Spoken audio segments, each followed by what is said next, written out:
If you're a Sombra main, or you want to pick up Sombra and learn a couple tricks on her, and you want to hit some clips like this,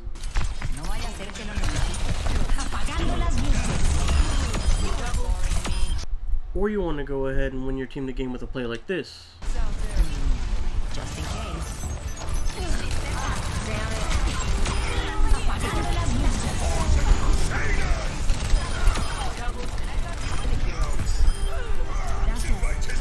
or maybe take care of the enemy team like this,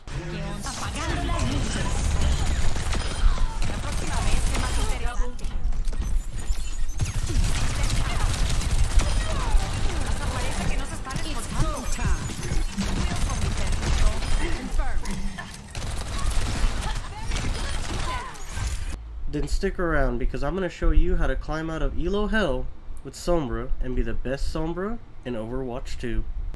Alright, we're going to jump into a piece of footage here that we played earlier and ranked with my buddy Drake over on Route 66. And I'm going to show you guys the do's and don'ts on Sombra and what you guys need to do in order to win your games. So let's hop in. Alright, so let's find ourselves here real quick. We're going to be the Sombra, of course. Here we go. Gonna go ahead and forward it a little bit. So first things first, we're gonna talk about positioning. Positioning, you're always gonna want to be aggressive on Sombra. You're never gonna want to let down the pressure. You're always gonna have your foot on the gas. So you're always gonna want to put your transponder and be behind the enemy team. So here's what I do when I open up. I always run through invisible. We're gonna find a quick place to put down our transponder here, and we're gonna go ahead and we're gonna start harassing instantly. We see an Ash, no healer. Here we go. The healer himself. All right, let's pop in, and there you go. No healer, but we were able to go ahead and come back to our transponder and not die, which is huge. We'll talk about that later. Our focus is always going to be any damage dealers that are squishy alone, and if not, definitely the supports. Supports are the main one first of all, but right here I was shooting the Widowmaker, so I made a point of that. Hacking targets. So you're gonna always want to go and hack anyone who's alone in the back. Right there was an important hack though. Mercy was about to res her teammates, so I went ahead and hacked her ability, that way she couldn't do it.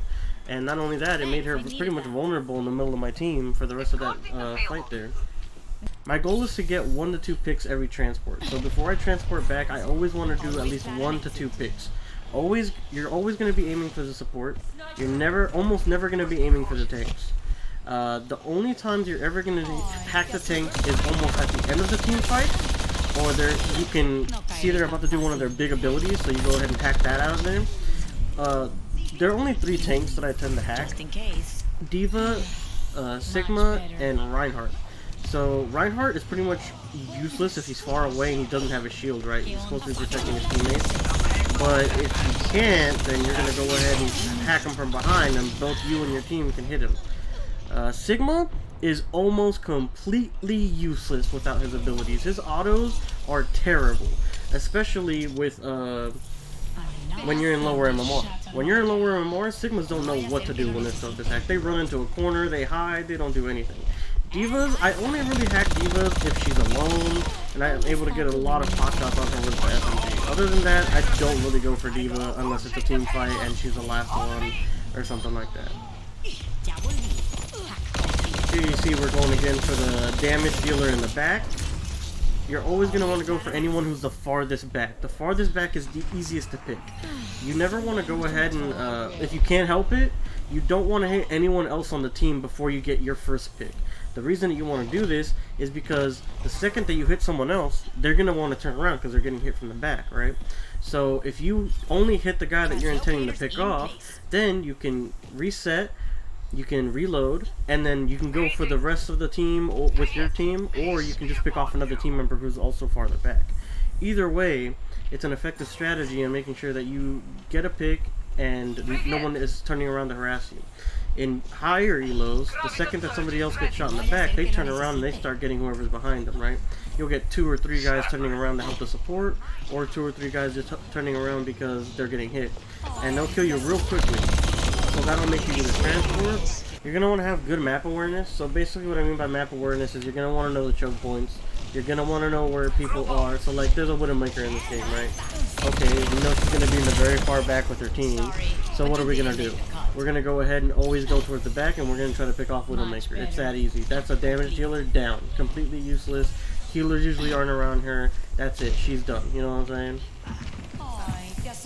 Make sure you know where people are. So right there, I didn't know that Moira was around the corner, right? I didn't keep track of her spawn timer. So because of that, she was able to pull me off the Widowmaker, and I couldn't get the kill.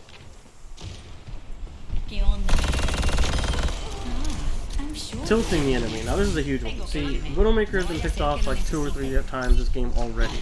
So what's gonna happen? She's gonna be paranoid. She's gonna be looking around her. She's gonna be mad at her teammates because she's gonna think it's her teammate's fault. A lot of people do that, not just her.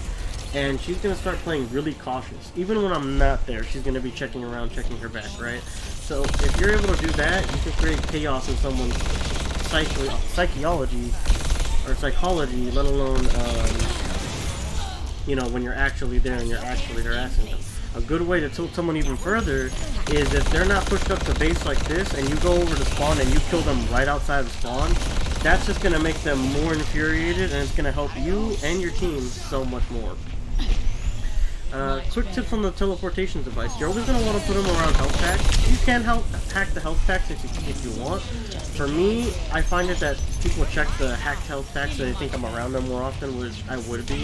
But as of lately, I've been putting more hacked health packs. That way that I'm able to go ahead and heal up my team for more and heal up myself for more, honestly.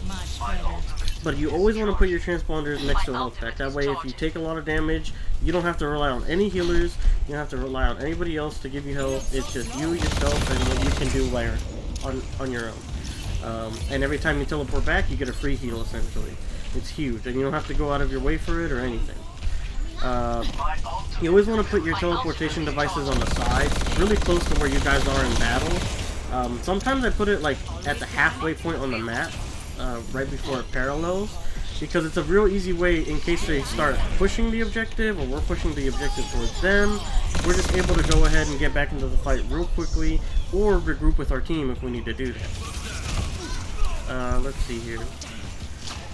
My pet peeve, or one thing that I try to do, is not let the enemy see where my teleportation device is. The reason that I do this is because I want to make sure that they don't know my game plan. They don't know that I have my stuff next to a health pack. So now they're not trying to check every health pack, right? I don't want them to know that I'm behind them at this certain location if I can help it, because I like that location and I want to continue to use it. So denying the enemy team the information of where you're putting down your transponder is actually huge. And that way, if they come back to try to find you, they're looking at places that you wouldn't be at or aren't at, and they're wasting precious time. I've done this time and time again in ranked, and you'll be surprised how far a Zarya will go away from her team to try and go and find the annoying Sombra that's been picking her team apart left and right. For all hacks, that was a bad hack, because I went for the hack before I uncloaked myself.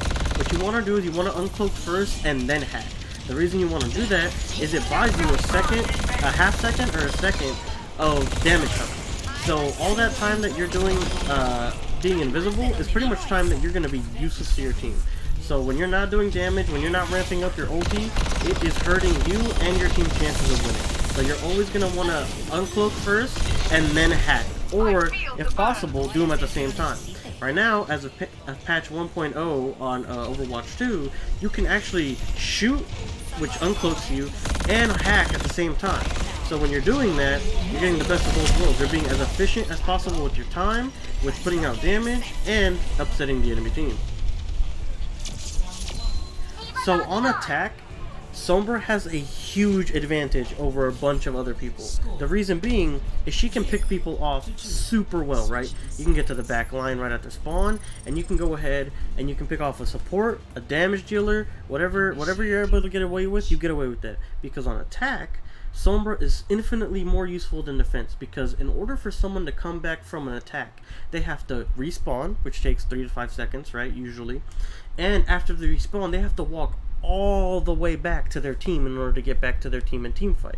Well, a lot of people, or a lot of the spawn is this far away. Look at this. 1, 2, 3, 4, 5, 6, 7, 8, 9, 10, 11, 12, 13, 14, and this is where I would say you're back with the team. 15 seconds. It takes someone 15 seconds to walk back and get to this team fight corner that's like a hot contested point in Route 66, right? So you're denying someone on their team for 20 seconds when you get a pick on attack.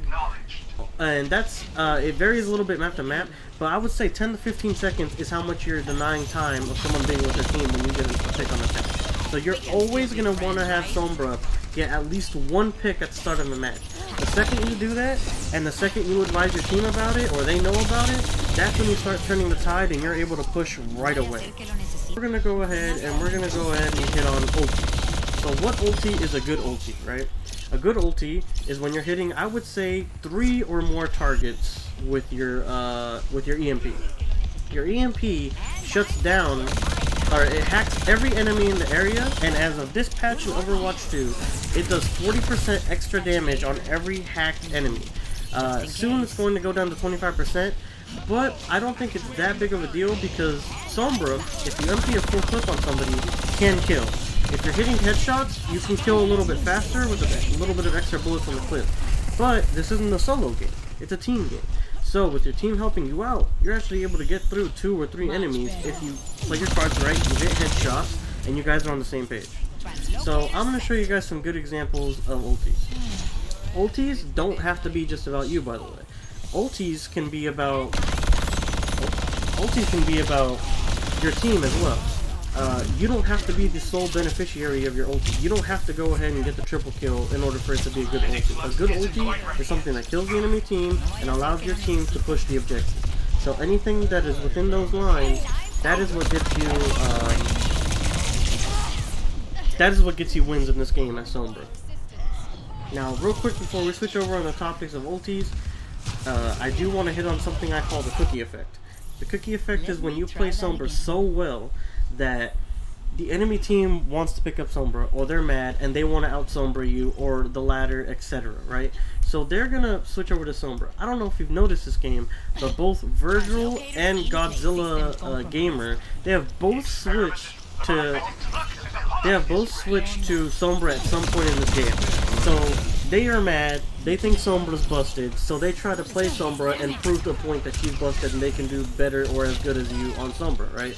So what you're going to want to do is you're going to want to apply all these techniques that I've showed you so far, and you're going to want to go ahead and remember all this. You're going to want to use this, and you're going to need to use this to outplay the enemy Sombra. At the end of the day, the biggest thing that makes a Sombra a good Sombra is precision. Aim. You're going to want to hit all the shots on your clip. You hit one full clip on anybody, they are going to die. If they're not blocked by shields, if they're not getting rapidly healed, you are going to kill them. So make sure that you're more precise than you are at hectically just trying to kill the enemy and moving your cursor or reticle left and right, just trying to hit 1 or 2 bullets, right? Correct. So now I'm going to go ahead and I'm going to show you guys a couple good examples for ultis, alright? These are not about me. This is about getting... These ultis were not about me. These ultis were about getting our team the upper hand in fights or turning the tide of battle and making sure that we get the progression that we need on the objective. So here we go. Let's jump in. This one is one of my favorites because it really gets to show you that even if you're not at full health, or if you're in the middle of the fight and you think you're going to get picked off, you can EMP real quickly, turn the tide of battle, and give your team the confidence to follow up on your EMP and really shatter the enemy defense.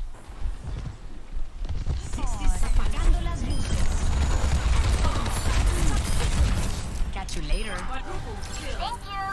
As you can see there, I went in, dove in on the middle of the team.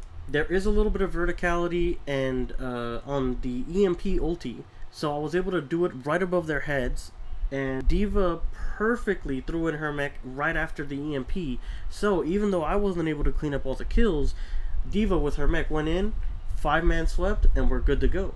This one was an iffy team fight. I didn't really know this one was going to pan out until it happened, really. So I go in over, you're going to see me go in as Sombra, not in the best position possible, but I go in for the EMP, and Reinhardt follows beautifully with his ulti. I wasn't sure if he was going to pull the trigger, but this is one of those rare times where you could trust your Reinhardt teammate, and he's going to put up a play every single time. And we'll go ahead and show that here.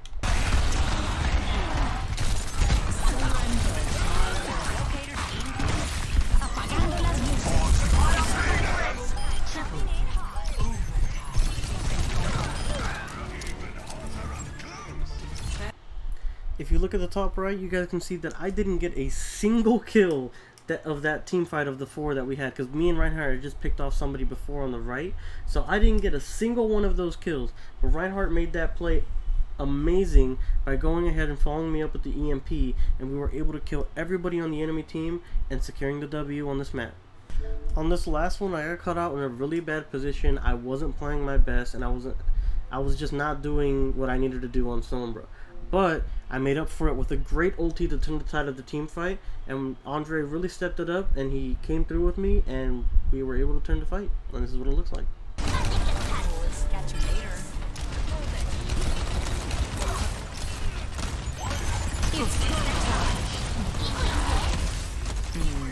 Just in case.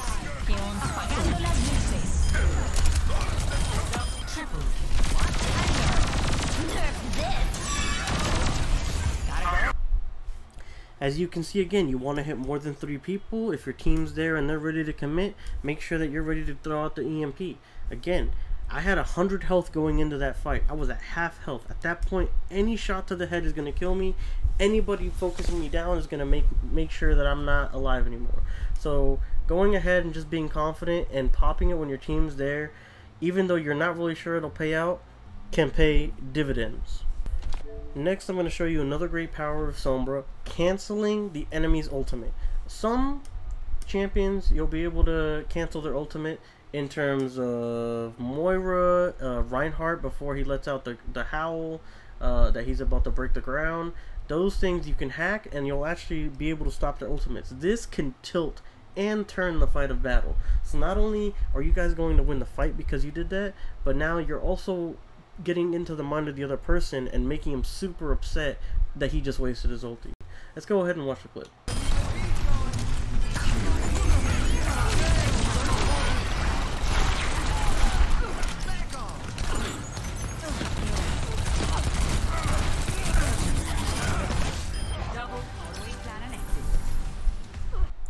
Now, I don't know if you guys caught that or not, but at the end of the clip, you see that I was stuck by McCree's grenade. Now, I didn't die. His stuck effect. The reason was I was able to teleport back to my teleportation device, and the damage gets mitigated. Or I don't know if it gets counted as a mitigated stat, but for sure you don't take the damage. And this is what I call the stuck tech. Stuck tech is when you get a grenade, so we're talking McCree or we're talking Tracer, and you're actually able to completely negate the damage being done to you by teleporting away. Now I'm going to show you 2 more clips that showcase this stuck tech, and hopefully you guys get a better grasp of how to work it and how to make it effective in your game-to-game basis. Let's go ahead and see another clip. Enemy turret off. Didn't expect me, huh? So with that 1v1 with McCree, you can see that I went ahead and I teleported back, and he was a little bit confused on where I was, which is perfect. I was going to bring that up as well. When you're in a 1v1, even if it's not a great distance, throw out your teleporter and just teleport behind them, to the side, anything. It'll disorient the enemy and they won't know where you are, lining up an easy headshot for you and a clean win on the 1v1. But as you saw there, I got stuck with the grenade, teleported back, and still came out with the W because I didn't take the damage, ending up with 99 health at the end of the fight. Let's go ahead and watch one more. Dragon. ¿Qué tal? You're mine now. Always got an exit. As you can see there, I didn't throw out my transponder yet, so I didn't have a location to go to. So what I did is I threw it out immediately when the stuck was about to go away and I was about to blow up. And I went ahead and I just transported 2 feet in front of me in order to make sure that I didn't take any damage from the sticky bomb. I still end up dying here because I'm swarmed by the enemy team and I'm in a really bad location, but this is just an example of how the stuck tech works and how you can make it work really fast and really quick in any fight that you're in. So if you're in a better position, or if you're actually able to beat them in the 1v1 or what have you, you can actually come out on top in these positions where you're stuck by an enemy grenade. So now we're going to go back and we're just going to finish the VOD of the Route 66 fight. I'm going to tell you some more tips and tricks on Sombra, and hopefully they can help you win a couple of your games. Right, we're back at the Route 66 clip, this time when we're on defense. Now there are a couple more things I want to show you guys, and hopefully these guys help you out. So number 1, resetting is always better than respawning. You don't have to take the time to walk back. Even though Sombra is really quick when she's invisible, you don't want to lose that time. So, resetting, being at 1-2 health, it doesn't matter. As long as you're still in the game, as long as you're still in the fight, it makes it a lot easier to get back with your team and help out than it is dying. Plus, it makes your KDA look better, right? So, the thing you want to do is anytime you're about to die, you go back, you reset. You put down your transponder wherever you're going to put it. Maybe you walk in front of your healers for a heal, if they even heal you, right? Or you walk over a health pack and you get the health back yourself. And then you go right back in.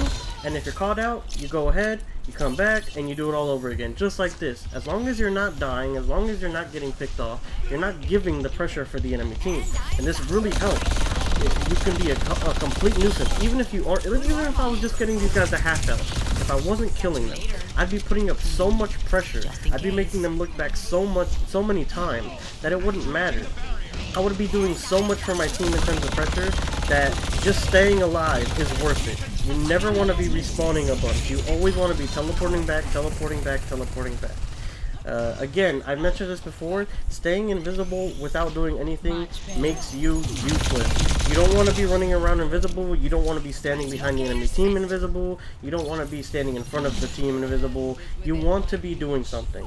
There are a lot of times where I don't follow my own advice and I'm just standing there. Don't follow that advice. You're gonna, don't do monkey see, monkey do on that occasion.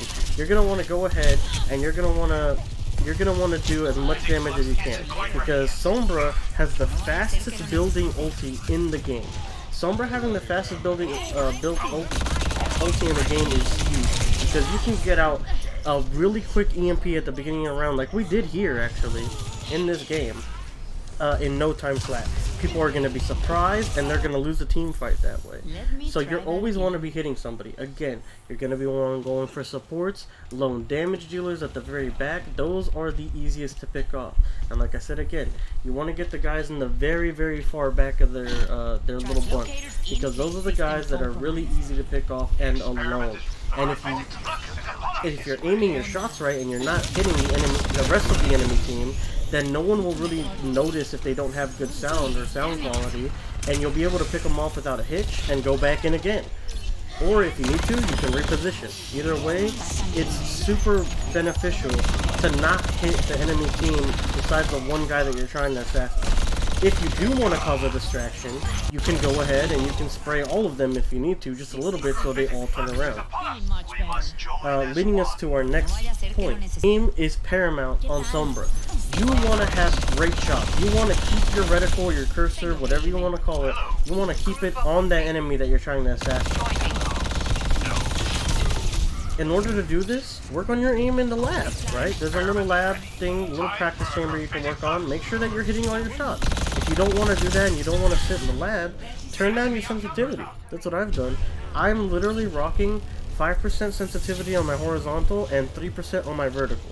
And it helps me stick on my targets so much. It's really useful, I really like it, and it just helps me aim better. Always go for sure kills. In this game on round 1, when we were pushing, it was really hard for me to kill Junkrat. So what I did is, instead of going for Junkrat, I went for the rest of his team. Junkrat was very cautious, he was shooting shots behind him all the time, setting bear traps up behind his team. So I said, you know what? Forget this. I'm just going to go ahead and make sure that I can kill someone that I can get. AKA the Moira, AKA the Widowmaker, and sometimes the tank when he's super pushed up by himself all up on the front. So always make sure that you're going to someone you can kill. So if you have the choice of going against the damage dealer Hanzo that's sniping onto your head every 2 seconds, or the Baptiste or the Mercy that doesn't even have good movement, doesn't jump when they're being shot, doesn't crouch, nothing, go for the support. Why would you go for the tougher battle when you can easily disorient, distract, and get rid of someone on their team really easily? If they're distracted, then go for the fight. Like if Hanzo's really deep into trying to snipe your Widowmaker or something, go ahead, line up the headshot, and take the shots. We're going to go ahead and we're going to do another one of the replays over here. We're not going to really be paying attention to the replay that much. We're going to go ahead with a couple more tips. So there are some times when you're going to want to strategically uncloak on the objective to let your teams breathe. So let's say you're in Midtown, right? The spawn sometimes gets really tight if you guys get team wiped, if you guys stagger out at different points. If you guys are doing this and you guys get held at this spawn right here, it's really hard to come out, right? So what you would want to do with Sombra is you would want to go invisible, and you'd want to go all the way to the capture point, and you'd want to sit on the capture point and draw back the enemy team. With drawing back the enemy team, you give your team a chance to get out of spawn, regroup, and push the point with you. At the very least, you're at a pincer position where they're looking at you on point, and they can come out and help you, and then they're coming up from this bridge point over here, and then you would be at the perfect opportunity for a pincer. One of you's got back shots, and you guys should be hitting your shots at that point, because they're not even looking at your direction, right? Just like this. Look at this. Okay, I'm on point, my team's coming up, and look at that. He has to look somewhere, right? He's got to have his back exposed somewhere. Another reason that that's so useful is just for the pincer maneuver itself. Even if you're not pushing a point, if you have them turned around, or 2 or 3 people turned around because you're being such a nuisance, or you're putting out so much damage, or you're picking off XY amount of people, then that makes them turn around, and that gives 4 of your team members their back, and they get free damage off on them while they're all finishing you. So if your team needs you to put out that pressure, you can go ahead and do that and hit them with the pincer attack from 2 different points. This works wonderfully when you're going against a Diva, a Reinhardt, a Sigma, and he's really shielding up for his team, but they have to turn around and get rid of your damage for his team, or just for himself because he's about to die, and then your team's able to go open season on them and really turn the tide of a fight. So personally, over the span, after placements on ranked, I went 7-2, and I only dropped 2 games because I disconnected due to the Xbox achievement bug. By the way, I guess this is a good time to point out I am a console player. I'm playing on the Xbox Series X. Due to the Xbox achievement bug that was going on at the launch of Overwatch 2, I went 7-2, which should have been 7-0 really, and I landed in Bronze 2. After 28 games, with all these tactics, all this info, everything I really learned on the fly from Sombra, because I never really played Overwatch 1 that much. Over 28 games, I was able to make my way to Gold 2. So after 7 games, I got to Silver 5. Another 7 games, I got to Silver 2. After those 7 games, I got to Gold 4. And after those 7, I got to Gold 2. So really, I've just been climbing the ranks really hard with Sombra. I have yet to play a Sombra game in ranked, or if it's extended, like both sides are playing it out, it's not a robot match or anything, I have yet to get less than 20 kills and more than 5 to 8 deaths. Like, Sombra has been really good on this patch, and I can only see her getting better, with like more coordination, me learning more ins and outs about her and stuff like that. And by more ins and outs, I really mean like precisions, gameplay knowledge, in terms of grouping knowledge and stuff like that, because I'm very new to the Overwatch scene myself. Overwatch 2, I've been having a blast playing ranked, but I've been having such a fun time with Sombra. So the more I play her, the more crazy plays I can do with her, the more I can learn about team fights and the structure in general. You know, I feel like the more Sombra will become better as a character for me, personally. There are always ways that you can make yourself better in this game. You can always improve by having less deaths, so make sure you're on that teleport button, right?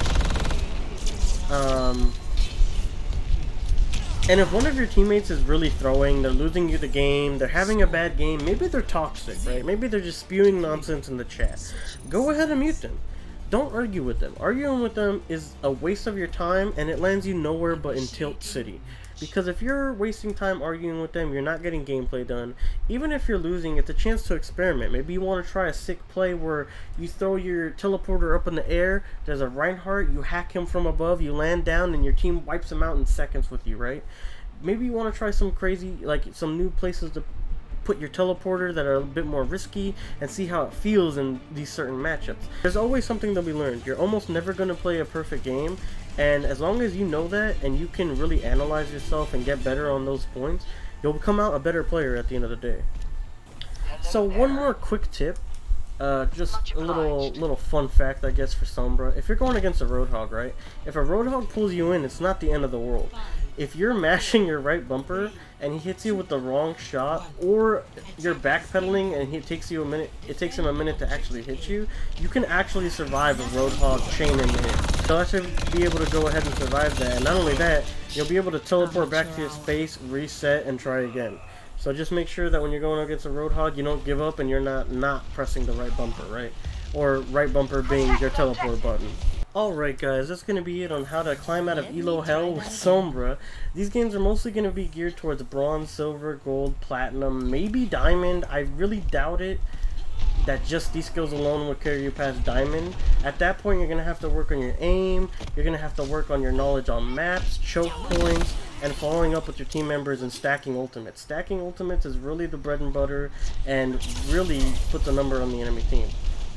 So if you guys liked what you saw, make sure to hit up all the social medias at Somehow Cookies on Twitch, Twitter, and YouTube.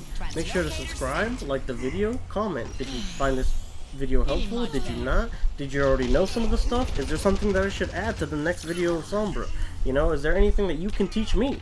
Right? Is there some sort of tech that I don't know about? I've only been playing for like the first week of Overwatch, but I feel like I've really got a grasp on the character and a lot of the tricks and techs that she can do, right? Do you think the next patch is going to hurt Sombra a lot? Is she going to be unplayable with only 25% damage, right?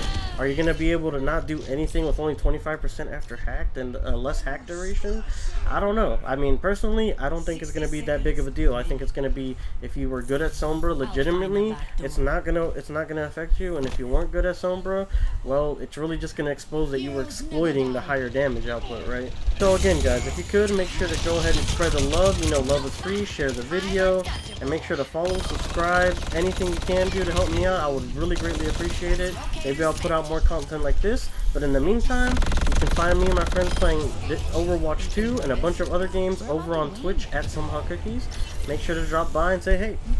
So hopefully you guys found this video really helpful. I know all this stuff is really helpful to me, and it's helped me climb the gold too, and I intend to go a lot farther. So hopefully we catch you guys next time.